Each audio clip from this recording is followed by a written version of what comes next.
Thanks for joining me. In John chapter 15, verses 18 to 20, Jesus said, "If the world hates you, you know that it hated me before it hated you. If you were of the world would love its own. Yet because you are not of the world, but I chose you out of the world, therefore the world hates you. Remember the word that I said to you, a servant is not greater than his master. If they persecuted me, they will also persecute you. If they kept my word, they will keep yours also." And a few verses later in John chapter 16 and verse 2, Jesus says, "They will put you out of the synagogues. Yes, the time is coming that whoever kills you will think that he offers God service." So right now, that is happening a great deal around the world. Christian persecution is at an all-time high. In Nigeria, since 2009, you won't see this, sadly, in any of the media outlets like the news on the BBC, ITV, Sky.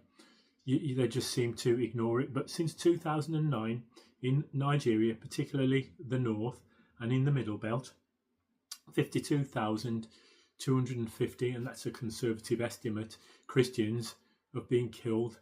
And Christians, over 7,000 of Christians have been killed this year in that country.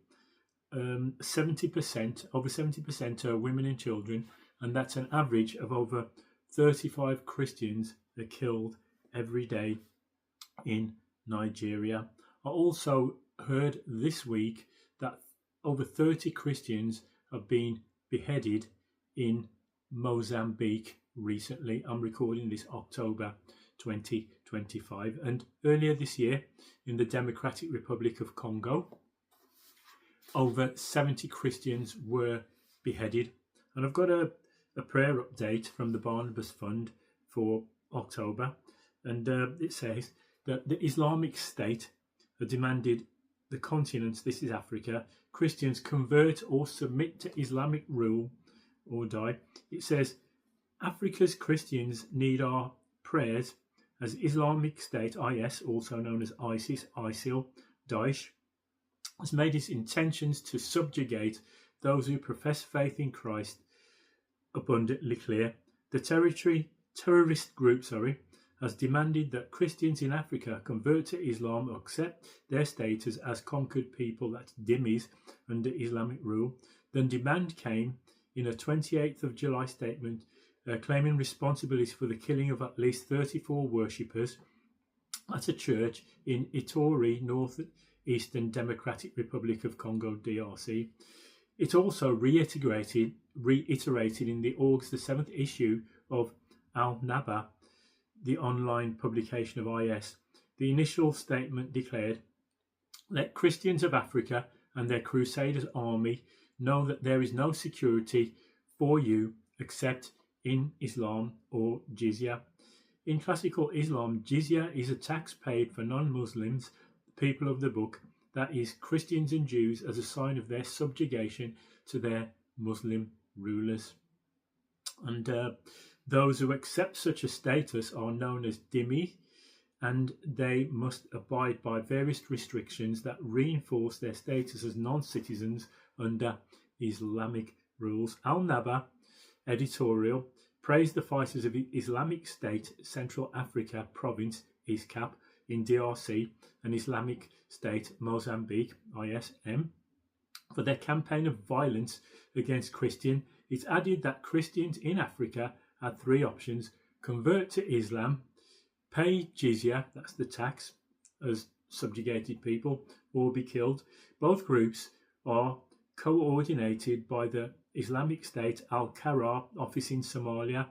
Between them, ISCAP and IS Mozambique have killed nearly 8,000 Christians since 2017.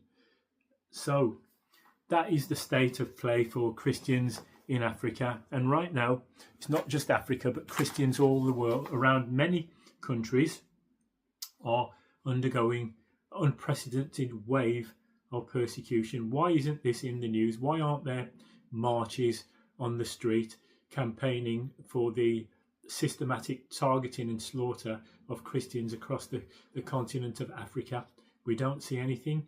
We don't see any protest. We don't see people up in arms waving about it. But a Christian organisation called Open Doors, they have a watch list. And on the watch list, it's the list of the countries where Christians are persecuted the most. Number 1 is North Korea. If you're a Christian, you're in trouble. It's illegal there.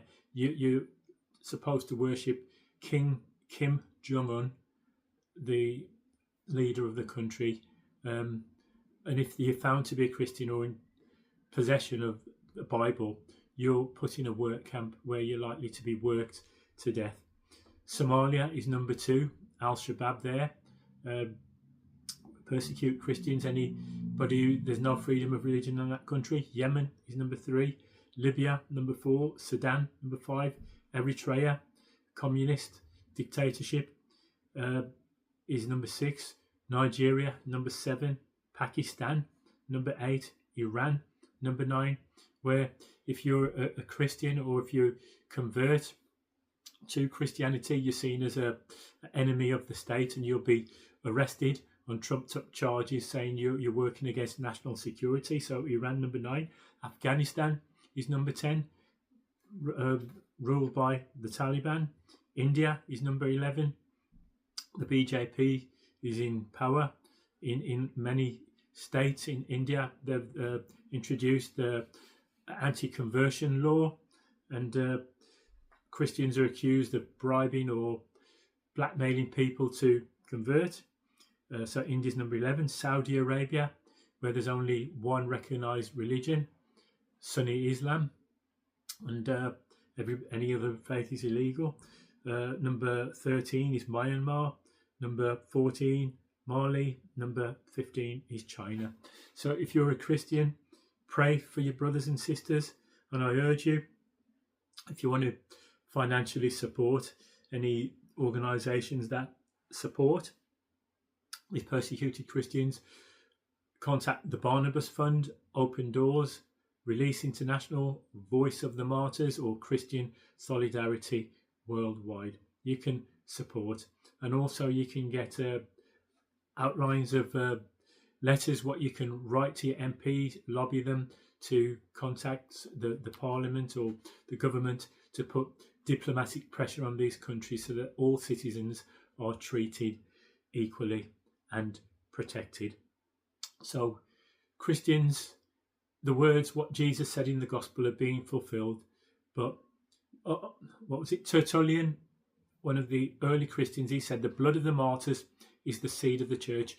We don't despair, because behind it all, in the book of Acts, when there was a wave of persecution, the Christians, they were scattered everywhere, and those who were scattered everywhere shared the gospel. So the Christian faith spread more and more.